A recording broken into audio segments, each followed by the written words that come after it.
هو ايه اللي بيحصل في كاليفورنيا؟ في مظاهرات وفي قلق وفي الكبيرة. ايه السبب وايه اللي مخلي الموضوع متوتر بالشكل دوت؟ الحقيقة كانت الايس رايحة للهوم ديبو. هوم ديبو هي محلات خاصة ببيع مواد البناء ومستلزمات البيوت والحاجات اللي زي كده. فالايس كان رايح هناك عشان يقبض على الموظفين اللي غير شرعيين الموجودين هناك. والموضوع ما كانش بس على كده، كان كمان للكاستمرز او الزباين بتوعهم. ودخلوا كمان بعدها على محلات حواليهم. الناس ما عجبهاش الكلام دوت في كاليفورنيا، فالمواطنين الامريكان في كاليفورنيا راحوا عشان يحموا الناس الموجودين في المحلات ديت والاماكن ديت.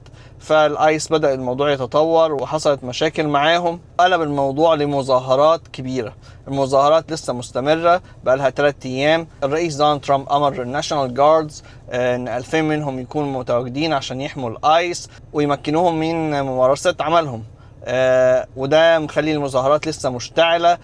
وكمان بيهددوا دلوقتي ان هم ممكن وزير الدفاع يبعت فرقة من المارينز عشان يسيطروا على الموضوع، وده عكس إرادة حاكم الولاية اللي هو جيفن نوسام وعمدة لوس أنجلوس كارين باس.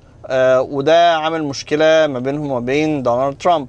في نفس الوقت هتلاقي قيصر الحدود توم هامان بيهدد حاكم ولاية كاليفورنيا وعمدة لوس أنجلوس ان هم لو حاولوا يوقفوا العمليات اللي بتحصل دلوقتي ممكن يتقبض عليهم. الرئيس دونالد ترامب طلع يقول لحاكم كاليفورنيا ما تعاونتش هنوقف الدعم اللي بيروح لكاليفورنيا.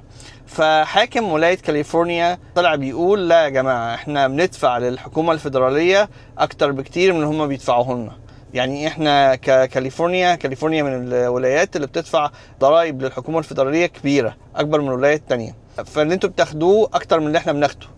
فاحنا لو حصل الكلام ده هنوقف دفع للحكومة الفيدرالية. وده حدث كبير وحاجة ما بتحصلش يعني بشكل عام. فالوضع لسه متأزم وملخبط في كاليفورنيا، هنشوف الدنيا توصل لغاية فين هناك.